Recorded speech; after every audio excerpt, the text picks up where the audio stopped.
kudune damkar iki. Lah iki kudune damkar, nek ora damkar ya ora iso no. Few moments later.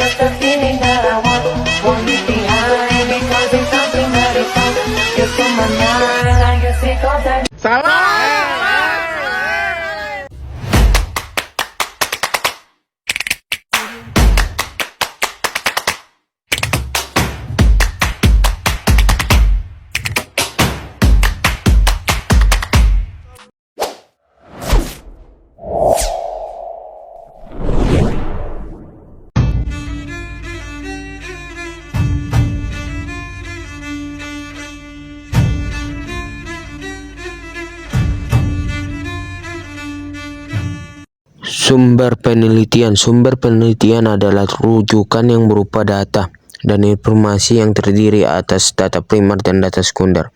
Adapun data primer adalah informasi yang didapat dari hasil wawancara, pengamatan, dan survei yang diperoleh secara langsung dari subjek penelitian. Sedangkan data sekunder biasanya disebut sebagai data pendukung yang diperoleh dari berbagai sumber. Misalnya data statistik, informasi, atau data dari penelitian sebelumnya, dokumen, foto, video, laporan, dan bentuk-bentuk lainnya. Hal yang perlu diperhatikan dalam mengolah data sekunder adalah memastikan kesahihan data yang diperoleh dari sumber yang terpercaya. Sumber informasi yang berbeda dapat menentukan validitas data dan menghasilkan data yang berbeda. Jenis penelitian.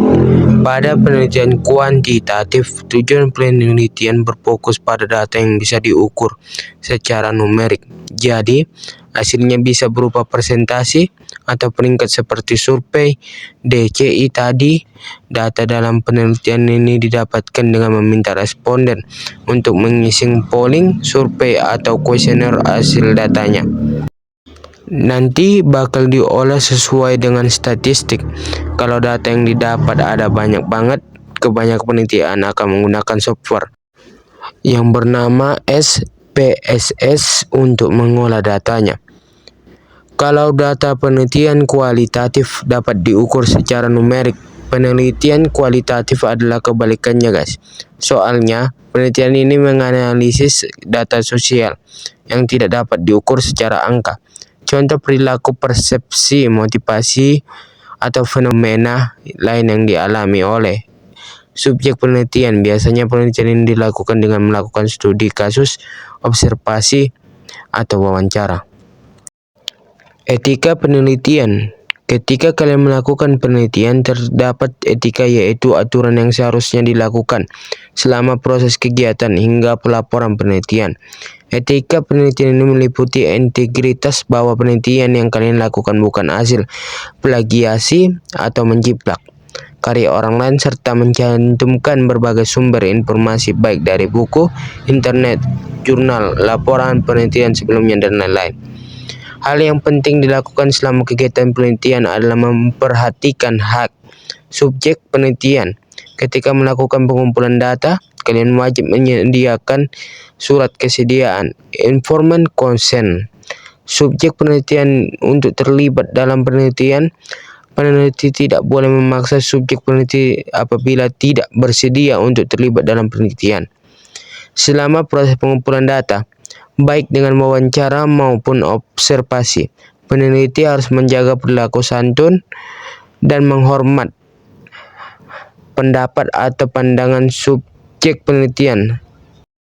Hal lain yang harus dijaga adalah menjaga kerahasiaan identitas subjek penelitian ketika menuliskan hasil wawancara di laporan penelitian. Manfaat penelitian sosial. Penelitian sosial juga bisa dilakukan dengan menganalisis gejala sosial yang terjadi dalam masyarakat.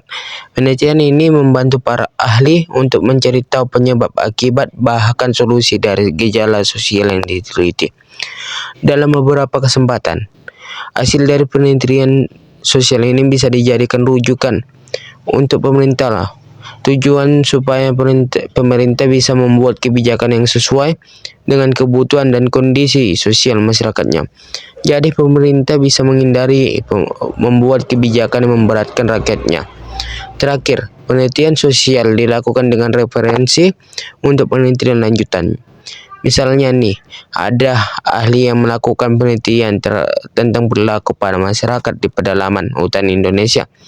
Hasil penelitiannya ternyata ada temuan-temuan baru yang tidak sejalan dengan tujuan awal penelitiannya. Nah, temuan ini bisa diteliti lebih lanjut dan hasil penelitian tersebut bisa dijadikan acuan.